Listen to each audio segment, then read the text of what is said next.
Hello, and welcome to another episode of Elevator Pitch. I am Altair. I am Hazel. And welcome to the third episode of Binge Week. Yeah. As you know, this podcast usually is about we introduce each other films that the other one hasn't seen before, and then we talk about it. But every fourth, Every so often, yeah. we do We disrupt that structure. Exactly, because who cares? Who cares about order in the world? Exactly. And we do Binge Week, in which we take a look at 3 episodes of The Sopranos. Yeah. So this is A show both of us have neither of us have seen. Yeah. So the whole premise of our show just falls apart in Binge Week, but it's our show, so yeah, we can we make the rules. Exactly, we can do whatever it is that we want. And in this episode, we're gonna be discussing episodes 7 to 9. Yeah. How are you, Hazel? I'm good, thank you. Yeah. I mean, we already live together. There's no there's not much to catch up on, really. It's not like, hey, how was your week? Oh, well, I know because I live with you. So Exactly. I know how boring it was. So. God. Let's just dive into it, I guess. Yeah. Let's get started. I mean, I guess we have a lot to talk about. We did like a full binge this week. Yeah. So Um. we'll try and keep all the episodes straight in terms of narrative. Yeah. Let's see if we make it. So if we make mistakes and interchange some elements with some episodes incorrectly, then we're sorry. But but it's been a long week. it's been a long week. Yeah, exactly. Yeah. So episode 7, I think it starts with the kids, Tony's little boy, Tony Jr., I guess, Anthony Jr. Yeah, Anthony. Anthony. I guess they just call him Anthony, don't they? Yeah. To distinguish. Yeah, and he is with some other... I'm finally starting to learn everyone's names gradually. Yeah. Trying to keep track of everyone. Yeah, and he is with some classmates. Some of his friends, Yeah, they're, I think, in like a chapel. Mm-hmm. Sorry. They're in a chapel, and you can tell that they did something wrong because they're talking about it. Yeah. But then they go straight to gym class. Yep. Not Not a great combo. Not a great combo. As we Church find and out. gym class. No. Ugh. Okay. And I think like they go to the end of the gym, like the end of the row, and they have to jump and do all these gym things that you do. Sporty things that you do. And I think they start laughing, and the coach they're like giggling away and they're not really doing the exercises as they should be. Exactly. And so the coach comes and, do you have something to tell me? Okay. And like I think he intensifies a little bit like the exercises that they have to do. Yeah. And one of them just starts saying, I'm feeling very sick and I cannot do this anymore. And then he's about to throw up. And then that was one interesting part because, okay, he said, I have to throw up. And then he goes away, and off camera, you hear the retching. you hear the puking. Yeah. And I thought that was very funny how they don't show the puke. You know, because they show that we've seen already like a murder or several murders. Oh, I see. Yeah. And but puking is too gross. Exactly. So I found it like very funny. Like, okay, like we're gonna show you. Maybe they didn't have the budget for puking. They used to on all the murders and the crime stuff. All the fake blood. That's where the special effects budget goes to. Yeah, exactly. Yeah, maybe. But I love how they don't show the puke. It's one of my notes because I don't know, like I thought they were gonna show it. Even I was eating while we were watching this episode, and I even looked away because I thought, oh God, no, they're gonna show puke, and they didn't, and I thought, oh, interesting choice of they chose to show everyone else's reactions, I guess. Exactly. Yeah. But this kind of kickstarts, I guess, the theme of the episode. That's why I noticed when we watched all these episodes, a lot of them I expect them each episode to follow through on the previous storyline or something, and they keep focusing on different characters or different aspects of the plot, different subjects. So I thought that was quite interesting. But this event kind of kickstarts the theme of this episode, which is basically like Tony and Carmela as well worrying that Anthony knows about the business. Yeah. And that's why he's misbehaving. Yeah. Yeah, I thought it was, because I think then after that shot, we cut to the principal's office. I'm not sure. Yeah, I guess so. Yeah. With the wine. Which I thought also was like very funny how they, in terms of like mise en scène, how they put the wine bottle in the middle of the. I thought it was so funny how they had it framed like that in the. In the frame. In the center. In the center of the frame. Exactly. And then, like I think it in a way, now that you mention it, how it's just like a little incident that triggers all the other things that happen in the episode. It reminds me, and I know I'm sorry, I don't mean to offend anyone, but it reminds me a little bit of how the structure of The Simpsons is, because the Simpsons is like that. It's like one tiny it ends up being irrelevant, event, but that kickstarts everything that happens in the episode. So it reminded me of that. I actually noticed that in a couple of other shows, like maybe this is certainly not as sophisticated as The Sopranos, but like SpongeBob or Bob's Burgers. Like sometimes I watch these. I've recently noticed, like consciously, when I watch these episodes and I get to like the halfway point or the end of it, and I kind of think, how did we get here? And you realize something completely unrelated happened, but then the episode goes in a completely different direction from what you expect. So yeah. So they have this meeting, and then in which the school therapist suggests that Anthony might have ADHD. So they start doing all this battery of tests and stuff.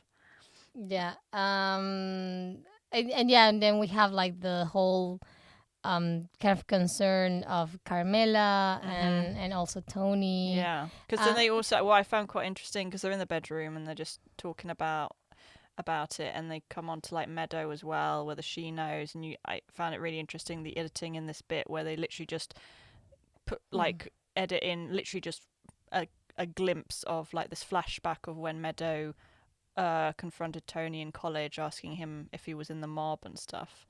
I thought that was quite interesting how they just flickers really throughout the conversation. And I think it also shows us a little bit more about Carmela, because I think that up until now, I mean, we had the episode of college where she says that she knows that Tony is involved in illegal activities.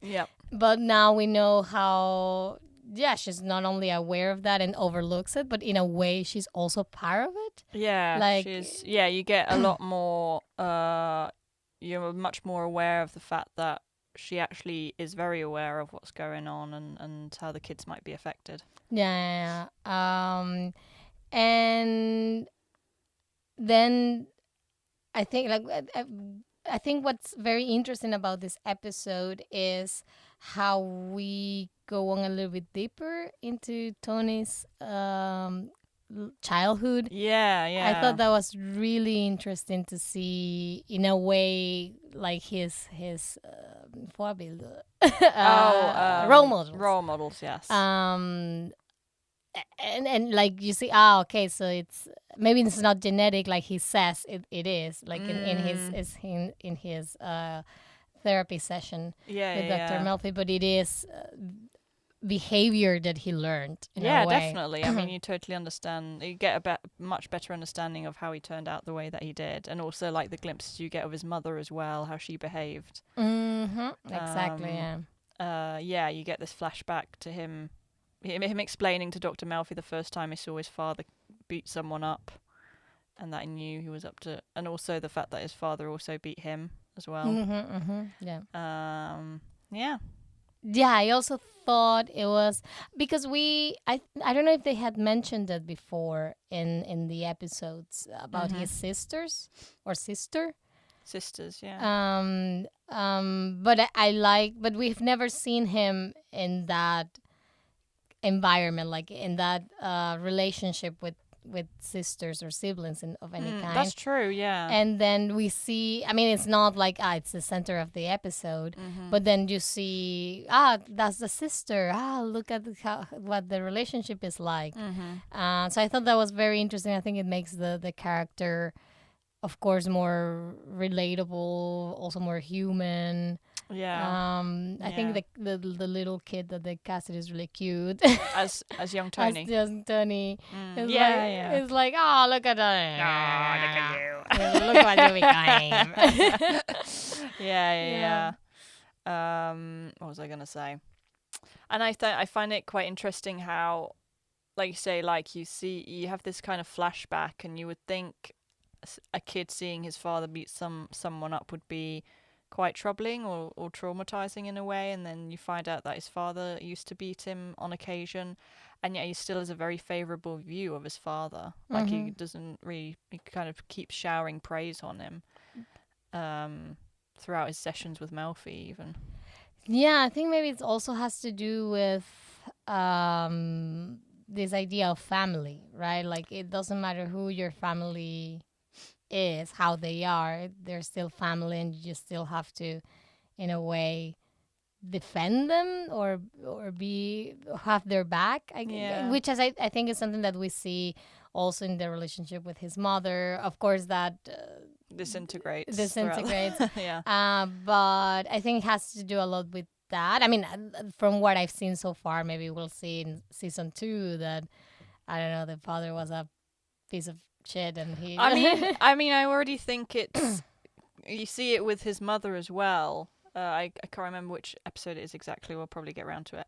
But the fact that Carmela points out to his mother at some point, his mother keeps going on about how Johnny, his father, was a saint. Yeah. And Carmela points out, well, you never told him that when he was alive. And I wonder if this is both, I think we have a tendency when people die to try and venerate them or put them in a good light, even if they weren't always the best of people. And I think maybe that also applies to Tony in this case. Yeah, probably it has to do with we have to honor the death. You cannot speak ill of the dead. Exactly. That's the thing. Yeah. Yeah.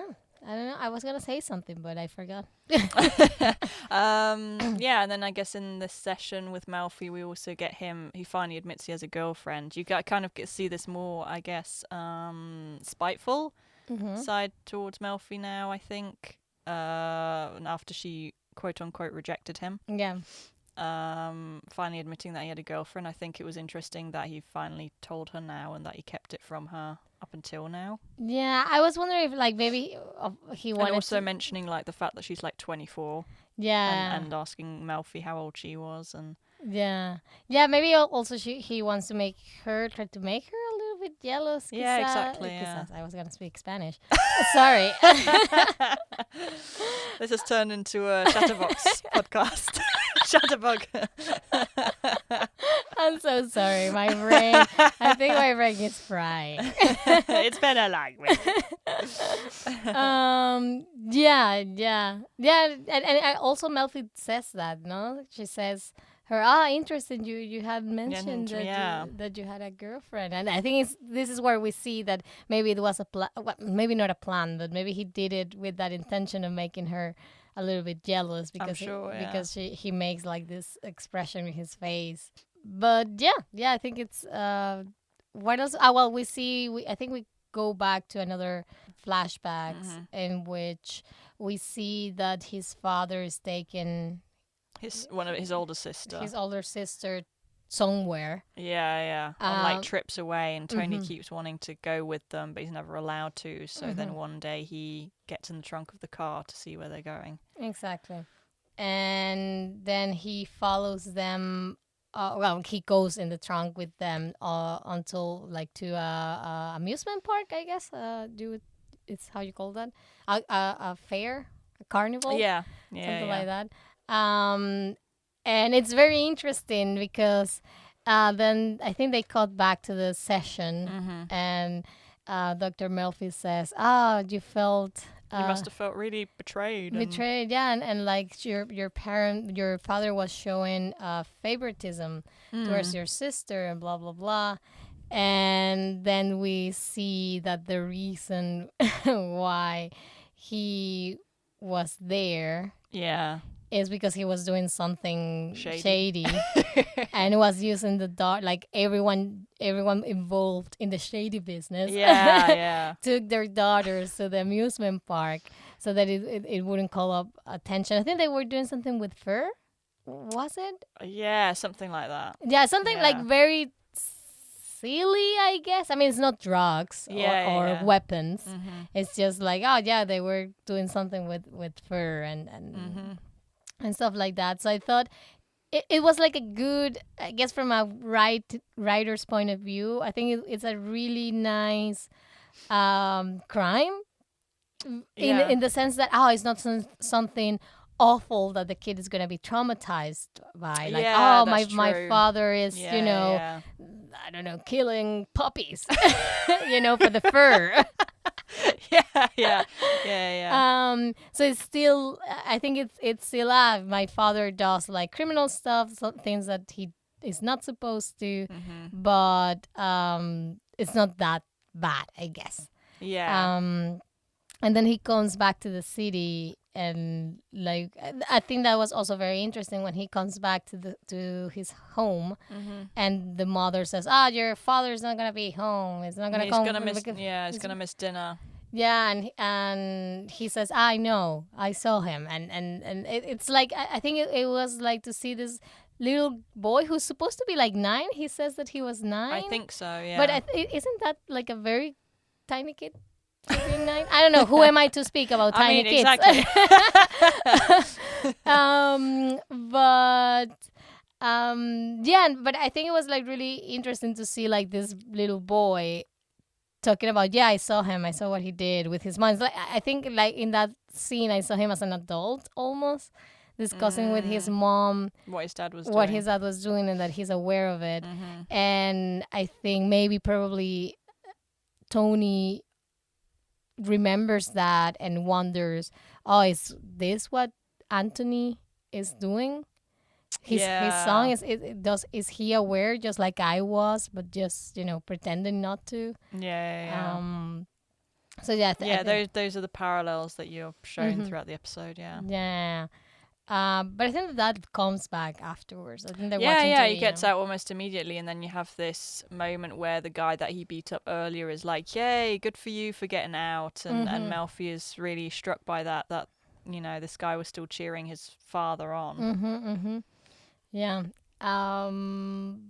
What else do we have in that episode? So, and then we have one of the biggest, this is where it kind of all the secrets seem to start to unravel, when Anthony goes to visit Tony's mum in the nursing home and accidentally lets slip that Tony's seeing a therapist, and in typical fashion she immediately assumes, which I find quite interesting, that she's immediately like, he must be talking about me, and what a terrible mother I've been, and blaming it all on me, and she misses no opportunity to kind of victimize herself. I think I've never hated this character more than in this episodes that we saw. She's a piece of work. Like for me it was like, again, like very funny how she just jumped straight to that conclusion, not about anything else. Immediately made it about herself. But I find it interesting as well, like noticing how she treats Anthony. She's a lot nicer around Anthony,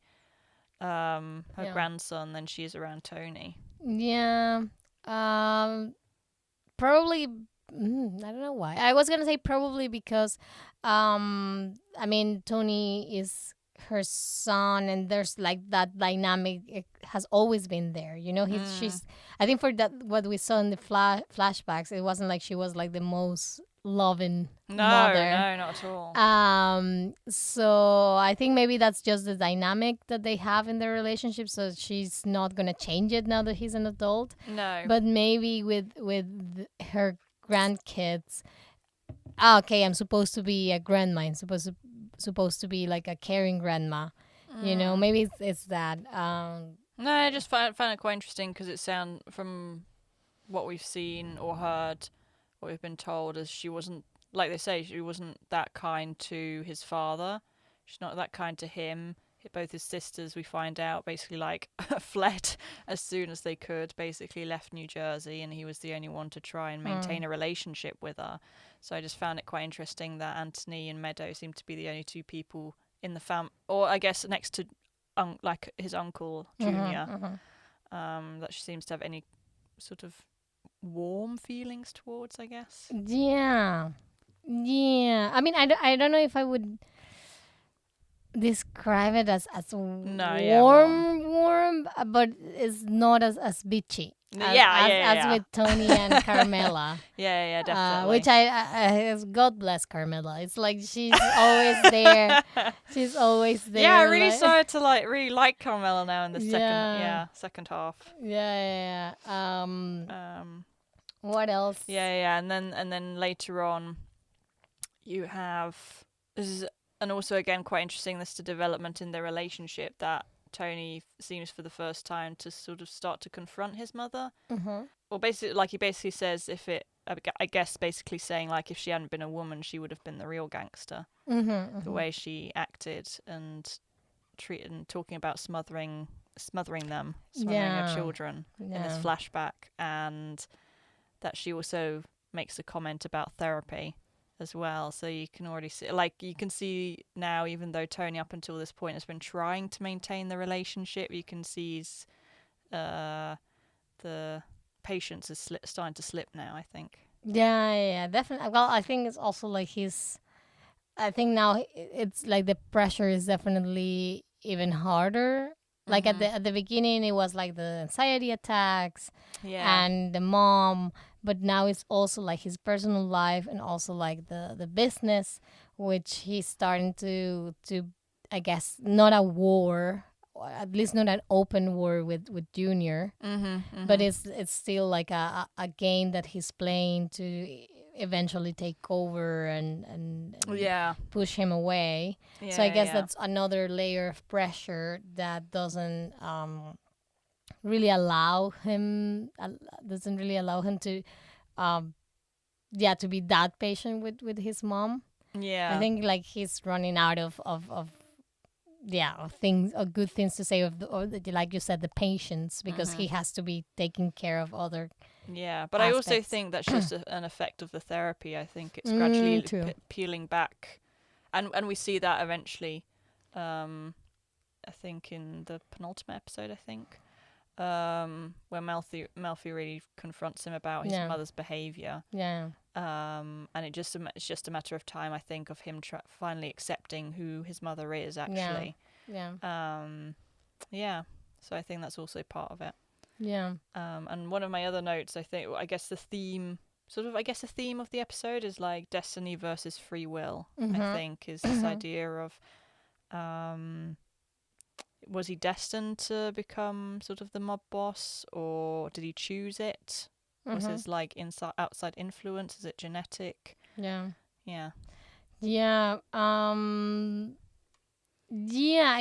And it's that fee. I don't know. Like, would he be disappointed if Anthony becomes also a mobster? I don't know. Like, because he seems to be worried about whether he knows. Whether Anthony knows he's part of the mob or not. And then when he goes to the sessions with Dr. Melfi, he wonders, this is genetic, right? Like I was, and it's the thing that you said is I'm doomed to be this. But I don't know is he worried that also Anthony is doomed to the same thing? Would that be a problem for him? Yeah. Um, Because I guess the question is, does he see Anthony as his heir eventually, or is someone else going to take over for him? yeah. Because, like he says, I mean, these children would have to find out eventually. So, Yeah, exactly. because doesn't Melfi mention the ducks again? I think I think I remember about the dream with the dog ducks that flying away with his peanuts. exactly She keeps bringing that up. that she keeps bringing up. Yeah. Yeah, but I don't remember. Probably she mentioned it again about Yeah. like the birds live in the nest. Fear of his losing his family. I think something like that. Yeah. Yeah. Yeah. Interest. I don't know. Like because I mean they ground him. Yeah, exactly. They still have to does all these tests and they ground him for what he did. Yeah, but still, yeah, exactly. Like they go, I don't know why they go on a car ride. Tony and Anthony, and like there's a flat tired, Oh yes, yeah. and they have to change it. And I think he asks Anthony how did it go with all the tests, and he says like they say that if I don't want to tell you, I don't have to. And exactly because he goes on these tests in which he has to look at these pictures and come up with I guess a story for it. Yeah, like what do they make him think of, I guess. Exactly. And then we have that scene with the car and the tire. And I think it's actually very sweet how he's trying to connect and find out what's going on with Yeah, because you Anthony. also have this really lovely moment at the end where they're getting like making a bowl of ice cream together, and they're just squirting cream into their mouths and stuff. Yeah, so I think it's really sweet that their relationship, because I think it's definitely different from the relationship that he had with his father. He seems a little bit more, a little bit closer. Yeah. Or at least I mean, well, it's kind of hard to tell, isn't it? Because we just see these specific flashbacks to these incidents that parallel his discovery of what his father did and Anthony. Yeah, but I don't think. But yeah, cause maybe it's like it's very little information. But for what I've seen, at least I don't know. I think at least Tony seems like in his body language, I don't know, to be a little bit more close, like a little bit closer, a little bit sweeter towards his kids. But yeah, and then we find like the therapist calls them to the office, back to the office. That's right, yeah. And basically says he's probably got ADHD. Yeah, like he says that the first thing. He was really positive, really like positive. Oh yeah, he did that well and does well in arithmetic and all this other stuff. Exactly. But then that he tested like 5 out of 6 symptoms, I think. Exactly, and that he's like on the spectrum. I don't know if it's on a borderline. I don't know what's the term that he used. I think so, yeah. His borderline, and that they still should take care of that. And then Tony said, like, got really angry, like, okay, you just come here and tell us that we have to. That there's something wrong with our kid. That we have to spend all this money, and this is how you make your money, like with tests and blah blah blah. And Carmela, who at the beginning of the episode seemed to be like very concerned about the fact that he might have ADHD. Yeah. And he was reading like books and stuff. At the end, she's like, to be honest, I'm with him on this one. And we shouldn't have to pay for these tests. Exactly. I thought that was quite interesting. Yeah. But yeah, I think it was like a nice episode to get to know Tony. Yeah. Better. It was a good. I think it was great structurally in just paralleling what was happening with Anthony and Tony's discovery of his father's business, I guess. Yeah. And I mean, and we know that both Anthony and Meadow know. Yeah. So yeah. But I also think, like I say, this discussion of destiny versus free will and maybe getting out then becomes relevant in the future episodes then as well. That keeps coming up. Yep. Yep. Cool. Cool. That was episode 7. On to episode 8. Yeah. This is like the most meta yeah episode that they've done so yeah far. This is really weird. I really like this episode. I really liked it. I really liked like the opening shot. It's like very weird and artsy. Yeah, and it's like we open with this very weird, surreal nightmare, I guess. Exactly. Of Christopher. Yeah, which but like I think that the first shot was like really good. I think he's like sitting somewhere and like the camera pulls in, and I don't know, like I found it like very very interesting. Of course, it's very out there. It calls attention to itself. But it's really weird. But going back to what you mentioned about how the bit with Anthony sets the mood, or what the theme of the rest of the episode was in the last, I think it also, this sequence, the dream sequence, also does that. Like it's about betrayal, about is there a snitch? Is someone gonna come out and get me? Yeah, and this paranoia. It is paranoia, exactly, and that's what the rest of the episode is about. Yeah. Well, a lot of the other future episodes are about. Yeah. So I think it was like a really nice like opening for like setting the mood for what the rest. Yeah, for the theme. For the theme of the episode. So I really liked that. I found it interesting because there's a scene, there's a bit of the dream sequence in which he's like at a deli. Yes. And I think his girlfriend is eating a sausage. That's right, yeah. Like it's like this hand under the counter and it's feeding her a sausage. Exactly. And she's like on her knees, and it's obviously, or maybe it's just my dirty mind, but it's very obviously like suggestive. Yeah. Like she's on her knees eating a sausage. Yeah. But I found it very interesting how in one moment it's her, and in the next moment it's Carmela. Yeah. So I thought like, okay, so what does that mean? So I found that very interesting. And then I think he goes to the like the register. And there comes this guy who he killed, and he said like, you're doing a good job. You didn't do a good job, and he shows him like 4 bullets. Yeah. And like he said something. There's the one that I don't know. Like there was one bullet that was different from the others, and it's this whole thing. You messed up. You made a mistake. Yeah. And then I think he wakes up. Yeah.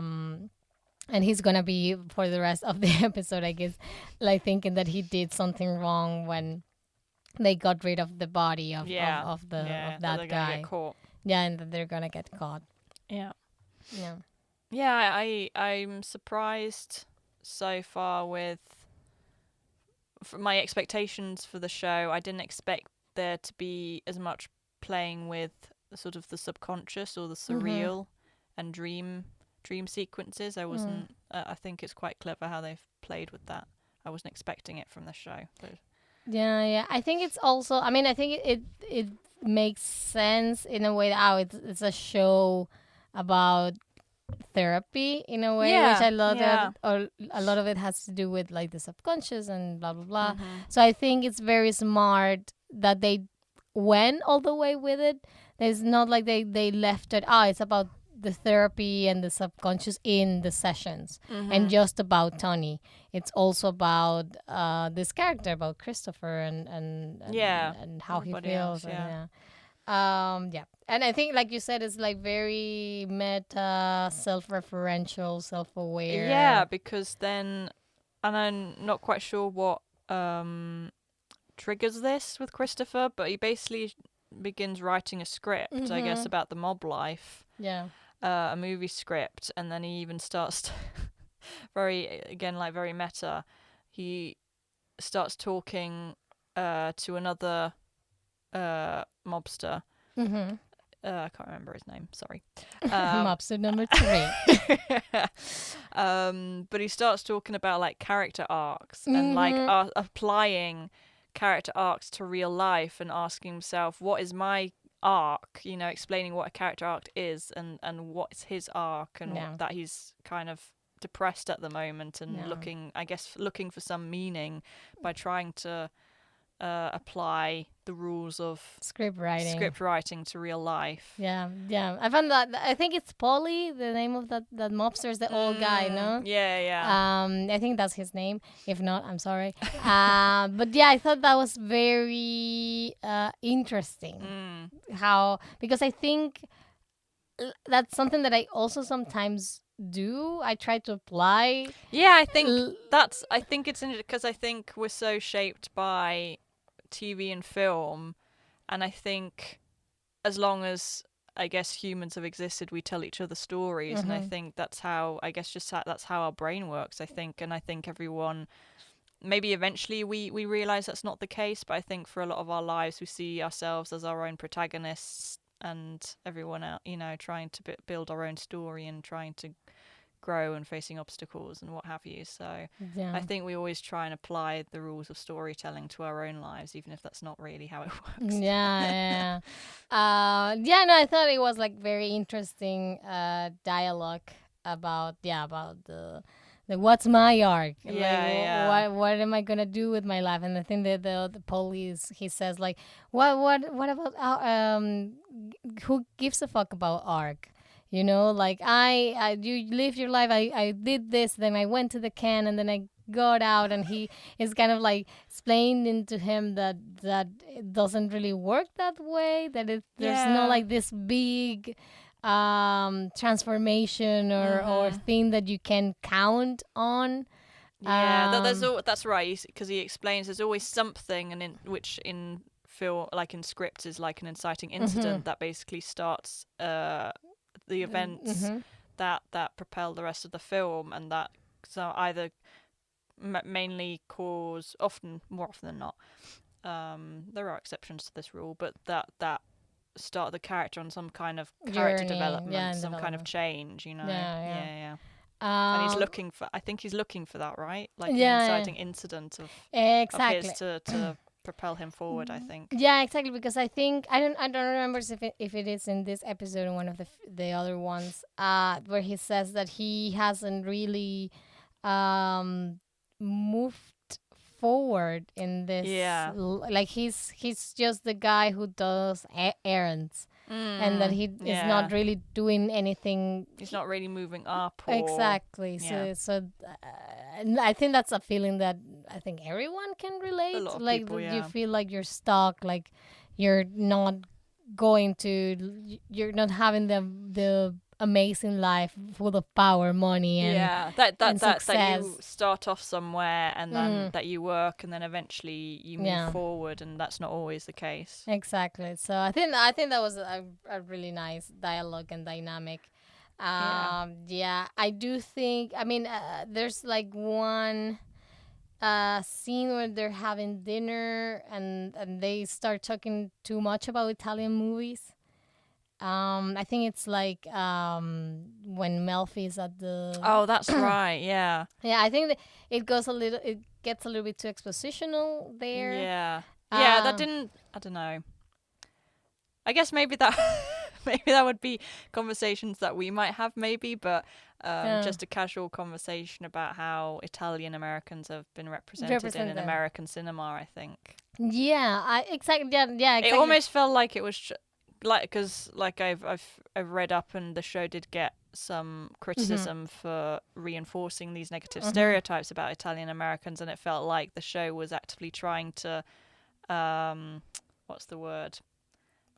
Justify itself or try and defend itself in a way. I found it interesting, but it felt sort of out of place. Yeah. No, I think I definitely felt like it was the show's response to those criticisms. Yeah, exactly. Yeah. I thought it was, hey, this is how Italians have been represented all over movie. But out of 20 million Italian Americans, only about 5,000 belong to the mob. Exactly, something like that.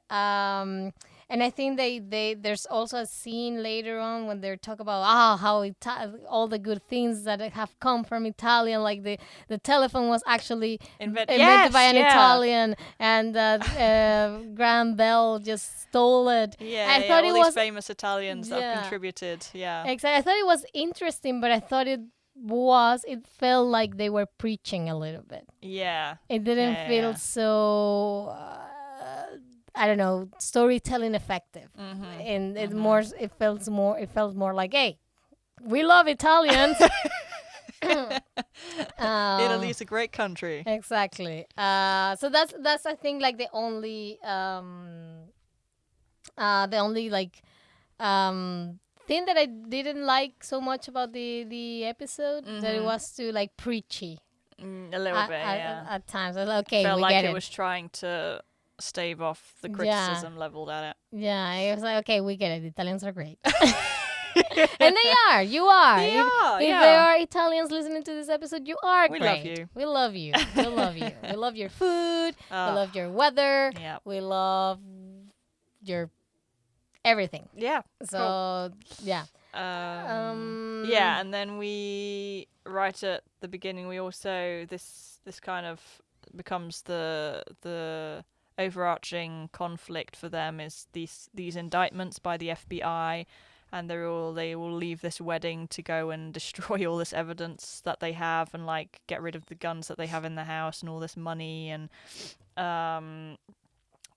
they, because I think the FBI comes and searches their house eventually, and you also have this moment where Tony goes and hides this money and the guns in his mother's apartment as well, like Carmela goes and lures her to dinner.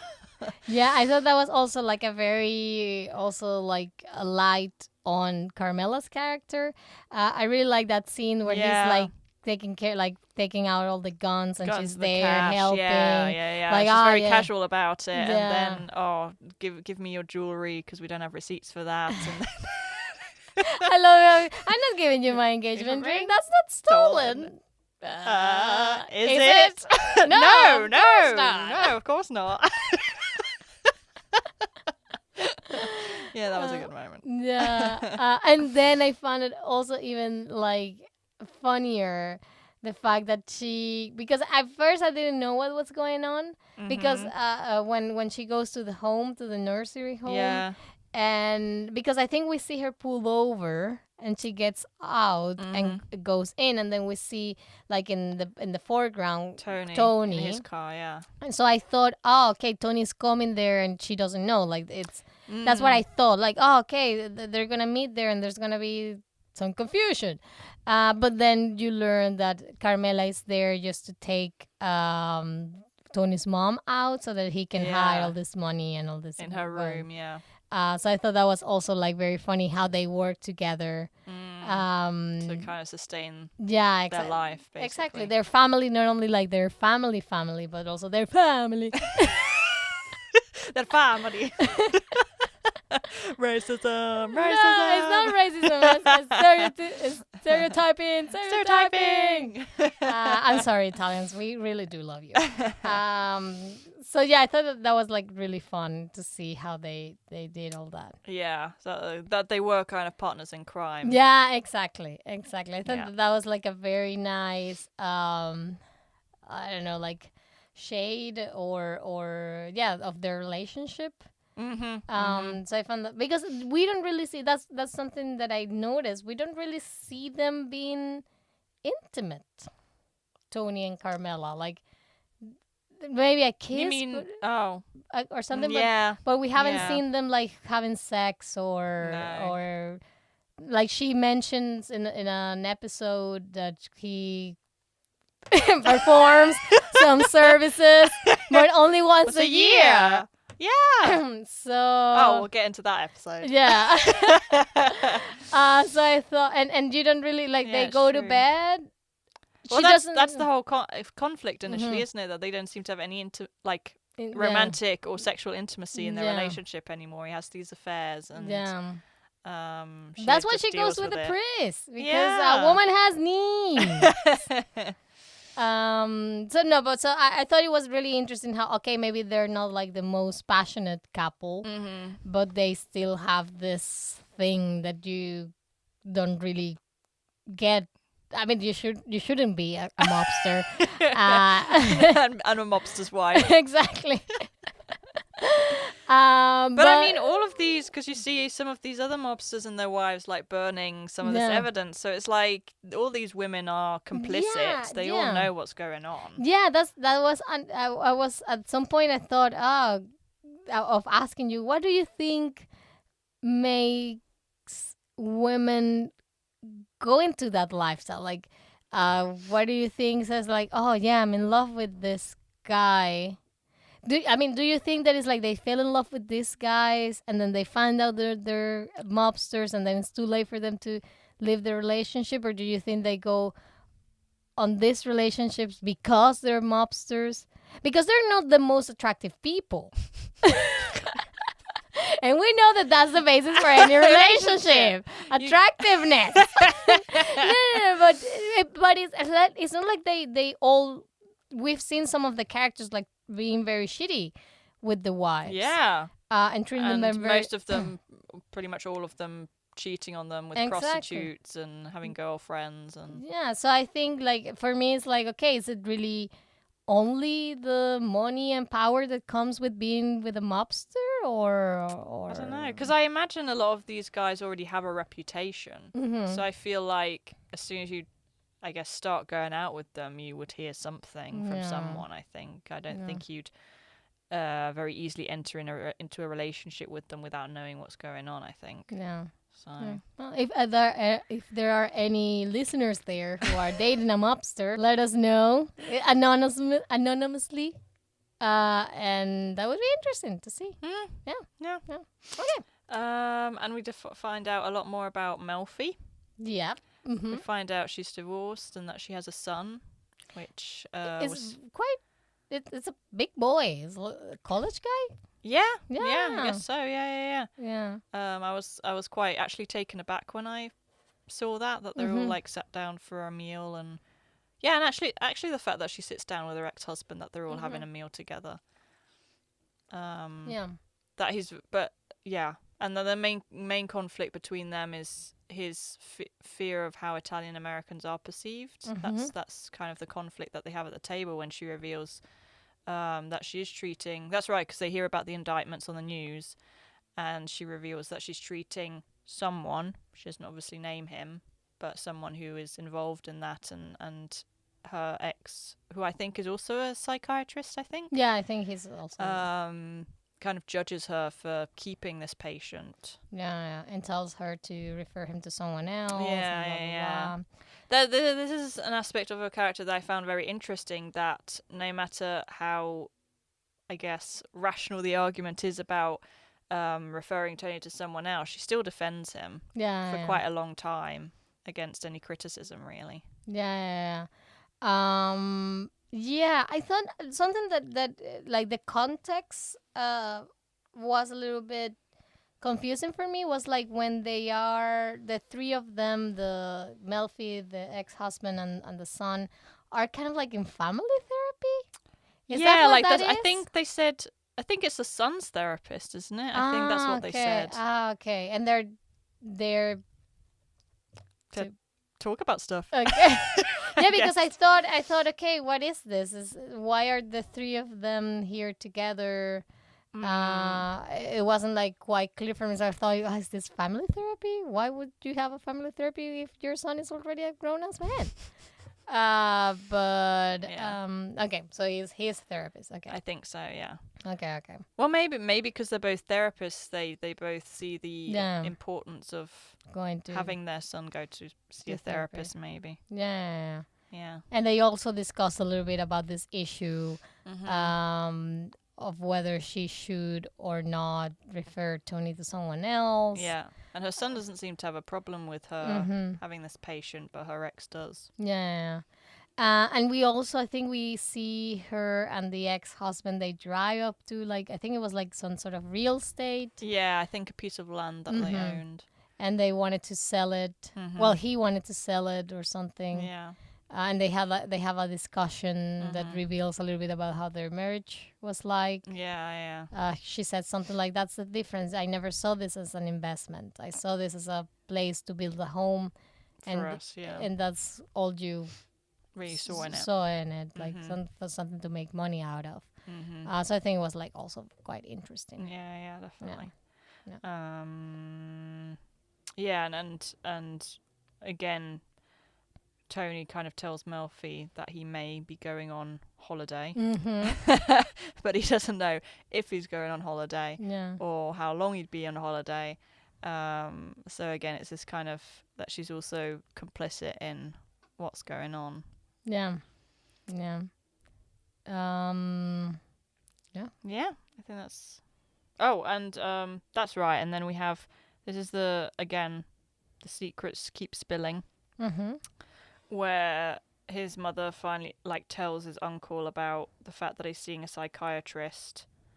And again, and that the uncle finds out that Tony's been doing things behind his back. Yeah.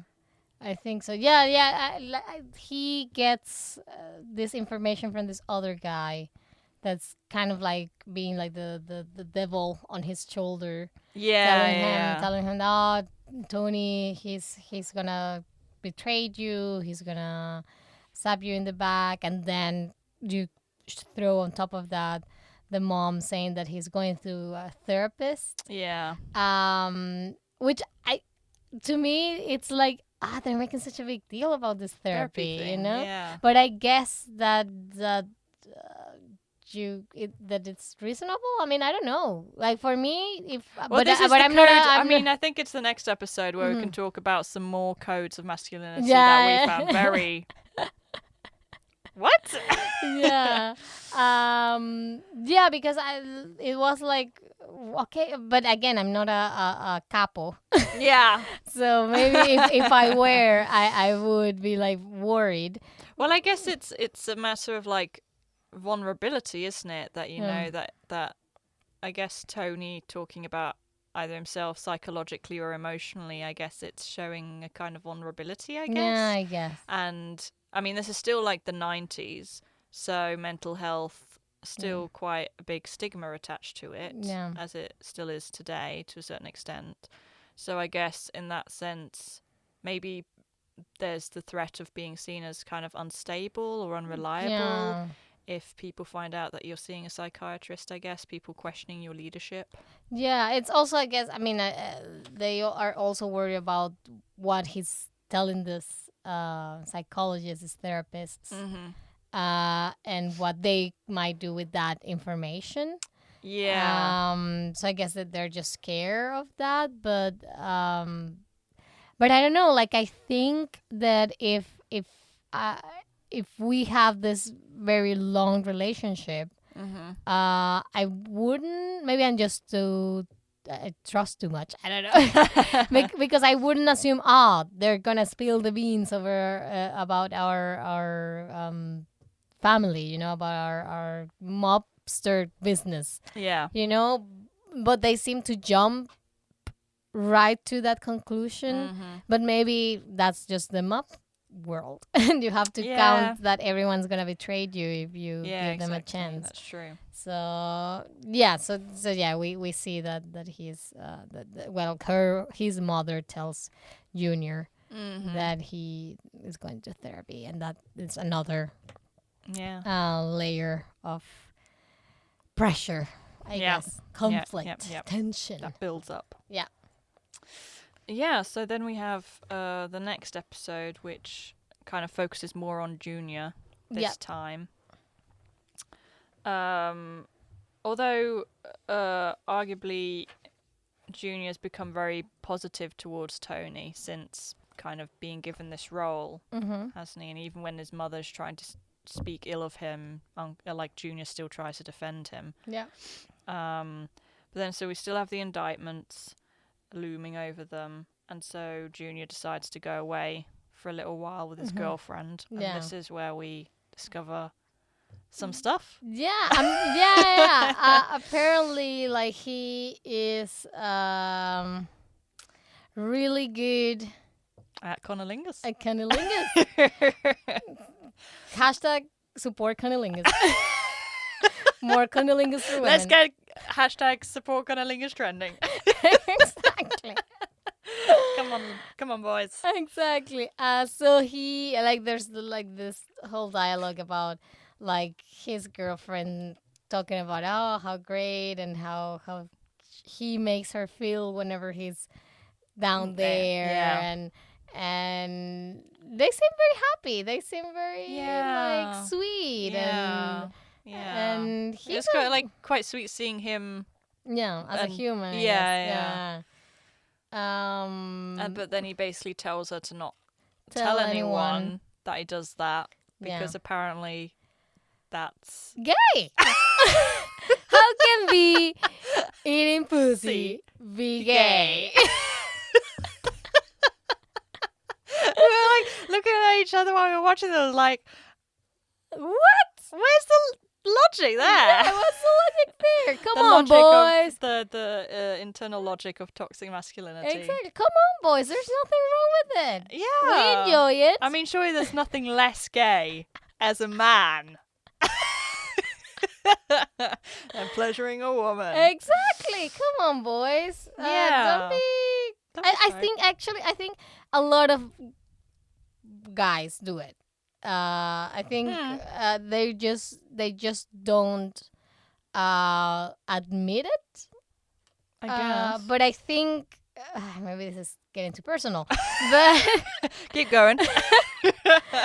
or maybe I've been just very lucky. But I've never encountered someone who says that he's not gonna Do do it. it. Okay. So I think it's more a thing of they don't admit that they do it, but they do. But admit you do it. Yeah. Women admit that they do. They give blowjobs every time. So why Yeah. wouldn't you? Yeah. Come I'm sure. on. Surely that will help you get women. If you admit that. Exactly. Women So- appreciate that. So it's hashtag support cunnilingus.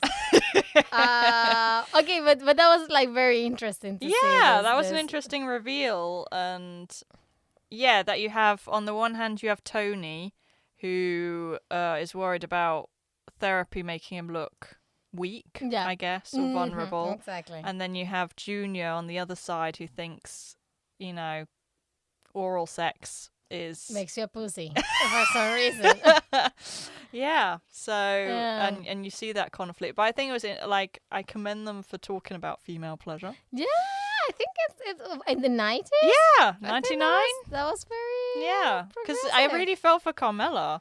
Yeah. Like when they have this discuss, because Junior's girlfriend basically talks to her manicurist. like a beautician or something, Yeah, and that's how Carmela heard about it, yeah, and she tells Tony. Yeah, And she reveals that he does it maybe like once a year once for her. a year. Yeah. And I was like, oh, Carmela. Come on, Aw. girl. Go get your cunnilingus from the priest. Yeah. Yeah. I thought it was like, aw. Aw. Yeah. I mean, like she even says that probably all of the mobster friends do it. Yeah, She- yeah, she yeah. does say Yeah, that. exactly. She's like, oh, you're all hypocrites. Like, you all Yeah. do it. Yeah, You exactly. know. And then he gets like, what happens in this bedroom stays It's in in this bedroom. And then she says like, for Oh. once a year, I think I can. And hold my keep my mouth shut, Exactly. So yeah, guys, don't do it just for the girl's birthday. Do Yeah. it on a regular basis. Yeah. Okay. Yeah. We appreciate that. Exactly. Thank you. Okay, that's our public service for today. Public health announcement. Let's go back to the plot. But yeah, and so this is and then they have this Junior and Tony have this golfing session together, Mm-hmm. and this kind of spat develops between them. Yeah. I think so like Junior says makes some Something. comment Mm-hmm. towards Tony, and then Tony starts making these horrible jokes about like how it smells like sushi. Yeah. And then yeah, he lets Junior know that he knows. Yeah. And that's what really kind of like, I don't know if it's the last drop, but it's definitely I it get, gets yeah, him very yeah, very pushes, angry. yeah. Pushes Junior, and in the most heartbreaking scene, I think, like when Junior goes and breaks up with his girlfriend. Yeah, like very again in a very it's kind of stupid, but at the same time very mean way, because he grabs a Yeah. pie and just mashes it on her in face. Yeah. And it's like, oh, and she's like, go back to Junior. Yeah, and he fires her as well. Like she was obviously working for them, and he says, "Pack your stuff up and get out." Yeah. But yeah, that was It's very like heartbreaking in the fact that it's like clearly they had like a really good relationship that made both of them happy, and the fact that his reputation, I guess, is more important or dominates it. Yeah. It's quite sad. Yeah.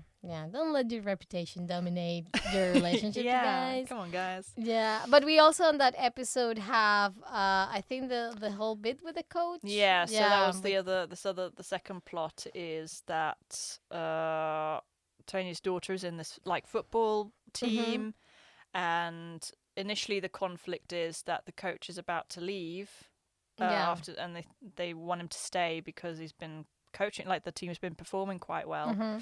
But then you get this moment with Meadow and her friends, and then they find one of her friends, Ali, like cutting herself, or like cutting her wrists. So it's a question of like, was it, and this is what Melfi asked, like, was it genuine a suicide attempt, or was it like a cry for help? A cry for help, yeah. Yeah, I think it's yeah, and I think he says like that the version that we hear at the beginning is that it's her parents are getting a divorce, and that's why she did that. But I also find it very interesting because, okay, the coach is apparently leaving, and the mobsters don't want that to happen. So I find like very funny how they use kind of like their powers and their influence to try to get him to stay. Yeah. I thought it was very funny to see how those little things can just set this whole machine in motion. Just so that they can make a coach stay in a high school soccer team. Yeah, like that's what, like I said, I think it was the episode 7 that we started watching. I mentioned like, what must it be like to be the teacher of like a mob boss's kid, because exactly, you cannot really do anything. Like you cannot, I mean, I guess you could reprehend them, but you have to be aware that could get you into trouble. Exactly. But I thought it was very funny how they would go all the way there just to make this random guy just stay here. Just for like a girls' school soccer team. Exactly. Football team, rather. Exactly. So I thought that was very funny. But I think also what's even the best bit about this episode, I think, is then how they flip the whole situation. Because then you find out that the reason why the girl Ali tried to slip her wrist is because she's having sex or was having sex with the coach. And she's which is statutory rape. Exactly. So it's very sad. Yeah. She's very sad that the guy is leaving. Apparently she wants him to leave his wife for her. Yeah. So it was like very interesting to see, like Tony is very excited that they're gonna try to make him stay, and they all are doing all their best efforts to make him stay, and all of a sudden but you can tell like throughout the whole thing, like Meadow doesn't want him to stay and doesn't like him, and they kind of roll their eyes whenever they talk about it, and then she wants to quit, and that's when Tony confronts her, and she tells them. Yeah, but also like the fact that it's like just for a moment Tony tries to justify it. Yeah. You know, Which she's a is- pretty girl. Maybe there was some kind of the confusion. misunderstanding. And then Carmela says like, "What? Why are you talking about? She's 14. Yeah. I don't know how old. What if this had been Meadow, you know? Yeah, there should. I like a line that she says, and they're like, there shouldn't have been any kind of scenario for there to be a confusion. Yeah. You know, which I think is totally. Like, he knows how old they are. Exactly. So it's like, yeah, like stop, come on. But then that he enters kind of like this, I guess, crossroads. I don't know of what to do. I mean, he knows what it needs to be done. Yeah, because this is, and again, I was surprised again, like discussing this kind of topic almost like nearly 20 years before Me Too. Yeah. Of, you know, what I guess in these cases, what is restorative justice? Yeah. And how well would the justice system serve them? And because basically, what they're planning, I guess, is to kill the guy, or castrate him. I can't remember, something like that. Yeah, something like that, or both. Or both. Or both. Yeah. And so it's the question of like, is that justified, or like, is it in a way kind of a stand-in for what the justice system should be doing? Yeah. Isn't there in this episode like a comment about that? Like, what do you think they're gonna do with him in jail? I think they're. Exactly. Yeah, something like that. They have this conversation about what would actually happen, really. Yeah. And they'd probably end up out at some point, I think, and teaching other girls. Exactly. So he'd probably end up doing it again. Exactly. So yeah, I thought I really liked that, how they put the characters in this very awkward position of someone they wanted so badly to stay. All of a sudden, oh shit, we have to walk this guy. Yeah. Yeah, exactly. Yeah. And then I think it's is it Artie, the restaurant owner, I think, who eventually goes to Tony and says, we can't have him killed. We have to call the police, and Tony initially kind of rejects that idea, but eventually has this inner conflict of what to do, of whether to have this hitman take him out. But then eventually you find out I'm guessing it was him that called the cops. Yeah, I'm guessing too. I'm guessing that too. And he gets arrested. Yeah. So we assume that he's going to get what's coming to him. Yeah, hopefully. Yeah. So, yeah, I think it was like a really nice episode as well. I really liked, again, like the funny aspect of how a mobster deals with everyday life issues in a extraordinary out of the top way. Well, I think it was like nice in a way, like parallel stories in terms of, I guess you could talk about like sex and kind of how, I guess, like the power dynamics within relationships. And particularly like the treatment of women in those relationships. Yeah. About female desire or sexual abuse. Yep. You know, so I think that was quite interesting. Those two seem really far apart in a way. Yeah. But are quite parallel, I think, in the themes that they talk about. Yeah, definitely. And it, again, I mean, it's a show told by men through men characters. And of course the female characters still, I mean, Junior's girlfriend get like at the end of the episode is with her face covered in cake or pie, and then the other, which I was saying, kudos to the actress for making that scene sad when you've got literal pie on your face, which should be really funny, but it's really sad in the moment. Yeah, and so you have her, and then you have the little kid who, now she's the little kid who got abused, and so I guess it leaves this women, or it shows this women being still like in a very powerless position. I guess. Yeah. But again, it's a show about men told by men. Mhm.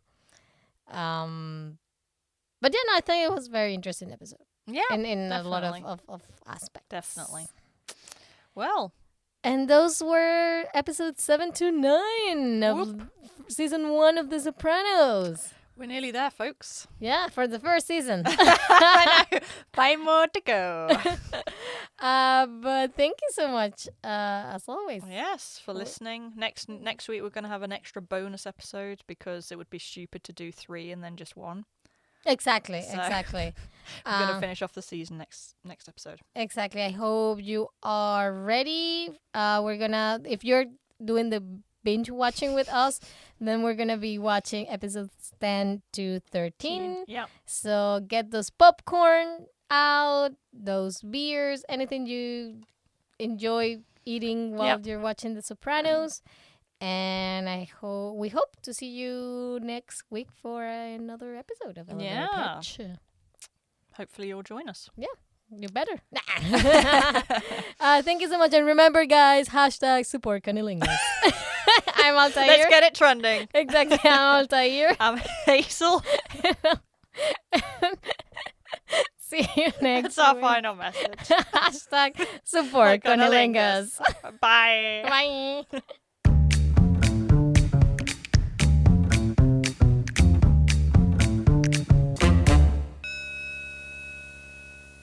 If you like this episode, why not hit that subscribe button so you'll never miss another episode? And if that's still not enough, you can follow us on Instagram at elevatorpitch_pod to stay up to date with all the latest news.